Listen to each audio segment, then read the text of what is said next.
Hello नमस्कार दोस्तों आप सभी लोगों का स्वागत है आपके अपने YouTube चैनल में। दोस्तों आप सभी लोगों के लिए एक मैं बहुत बेहतरीन इन्फॉर्मेशन लेके आया हूँ। जो डीडीए है आपका दिल्ली डेवलपमेंट अथॉरिटी, दिल्ली विकास प्राधिकरण की तरफ से जो भी आपकी वैकेंसीज आती हैं डीडीए की, जेई की, एई की, उसी से रिलेटेड एक आरटीआई फाइल की थी। आप सभी लोगों से मैंने पूछा था कि भाई साहब कौन से डिपार्टमेंट में आरटीआई मेरे को फिल करनी चाहिए जिससे कि आप सभी लोगों को हेल्पफुल हो। ठीक है, बहुत सारे कैंडिडेट बोलते हैं यार ये आरटीआई से कुछ नहीं होता है, रिक्रूटमेंट जब आएगा। तो भाई साहब जिसको ऐसा लगता है वो अपने पास ही इस ज्ञान को रखे।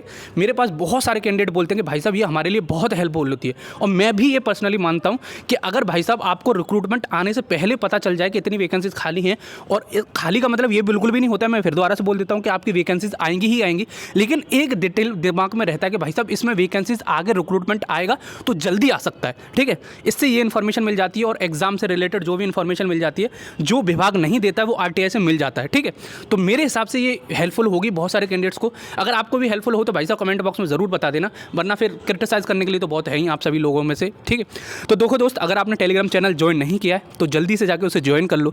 जितने भी नॉन टेक्निकल आपका एग्जाम के सिलेबस होगा, जैसे कि आपका कोई भी एग्जाम है टेक्निकल का, उसी में जो नॉन टेक्निकल पोर्शन आता है, जैसे कि इंग्लिश हो गई आपकी, AIATC की बात करूँ तो उसमें आपका रीजनिंग आती है, और उसके बाद में एप्टीट्यूड पोर्शन भी है, इंग्लिश भी आती है, और फिजिक्स मैथ, इन सब के नोट्स आपको मैं टेलीग्राम पर प्रोवाइड कराऊंगा। जिससे कि टेक्निकल तो आप प्रिपेयर कर रहे हो, लेकिन नॉन टेक्निकल की वजह से बहुत सारे पेपर छूटते हैं।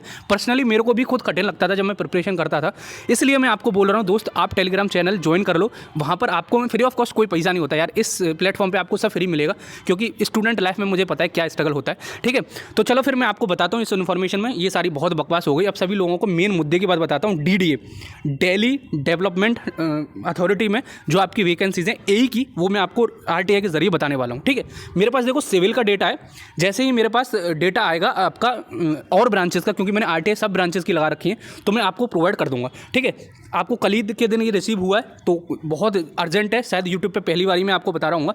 अब यहाँ पर देखो ब्रांच जो सर्विस है एई सिविल में, वो आपकी 385 वैकेंसीज खाली हैं एई में। ठीक है, मैं केवल सिविल की बात बता रहा हूँ ये, क्योंकि मैंने ये सिविल का रिप्लाई आया, जैसे और ब्रांचेस का आएगा इलेक्ट्रिकल मैकेनिकल का, तो मैं आपको वो भी प्रस्तुत कर दूंगा। ठीक है, इसकी लिंक मैं डिस्क्रिप्शन बॉक्स में भी डाल दूंगा, आप जाके वहाँ डायरेक्टली देख लेना। तो भाई साहब आप क्या देख सकते हो यहाँ पे, सिविल में 385 वैकेंसीज हैं, बहुत अच्छी वैकेंसीज हैं। डीडीए का तो आपको पता ही होगा कि क्या ही होता है, इसमें बीटेक एलिजिबल होता है, इसमें कोई डाउट नहीं है, इसमें BE बीटेक ही एलिजिबल होता है, ए की पोस्ट है। ठीक है, तो भाई साहब अभी से आप प्रिपरेशन करना शुरू कर दो, जो इसका पैटर्न हो। देखो टेक्निकल सब में सेम आता है, आपको पता ही होगा, गेट का हो गया चाहे कोई और PSU का हो गया, सबका टेक्निकल सेम है। नॉन टेक्निकल थोड़ा बहुत ऊपर नीचे वेरी करता रहता है, तो उसी के हिसाब से देखो नॉन टेक्निकल भी सब में कॉमन सा ही है। इंग्लिश पूछेगा, एप्टीट्यूड पूछेगा, और आपका क्या जीके पूछ लेगा ज़्यादा से ज़्यादा, और रीजनिंग पूछ लेगा। ये 4-5 होते हैं, तो इन्हीं में से आप इनको प्रिपरेशन करके रखो।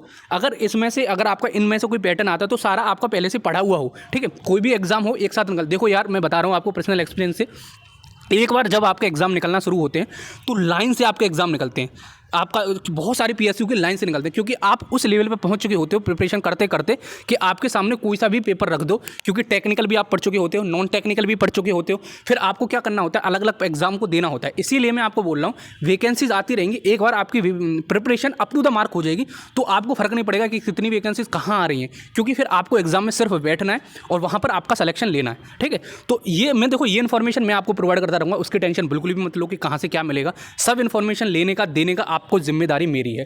ठीक है, आपको क्या करना है, पढ़ाई करनी है, टेक्निकल आप पढ़ लो अपने हिसाब से कहीं से भी जो भी पढ़ने हो। अगर आपको टेक्निकल के भी नोट्स चाहिए तो मेरे को बता देना, वैसे मैंने पहले प्रोवाइड करना शुरू भी किया था आपको, लेकिन इस टाइम पे अगर आपको मैं नॉन टेक्निकल का फोकस कर रहा हूँ, कि जो नॉन टेक्निकल में बहुत सारे लोग बोल रहे थे कि टेक्निकल का हम कहीं ना कहीं कोचिंग से कर भी लेते हैं, लेकिन नॉन टेक्निकल का हमारे पास नहीं हो पाता है, तो उस केस में मैं आपको नॉन टेक्निकल के सारे नोट्स प्रोवाइड करूँगा। इंग्लिश से मैंने स्टार्ट किया है, सब्जेक्ट वर्ब एग्रीमेंट आपको प्रोवाइड किया है, एक एक करके मैं सब प्रोवाइड करूँगा, एक साथ उल्टी सा नहीं करूँगा टेलीग्राम पर। ठीक है, तो आई थिंक आपको समझ में आ गया, जाल के ज्वाइन कर लो, और वैकेंसीज आपकी 400 के आसपास हैं आपकी AE civil for the vacancies in the DDA department. ठीक है, तो चलो फिर मिलते हैं अगली वीडियो में, जब तक के लिए जय हिंद जय भारत।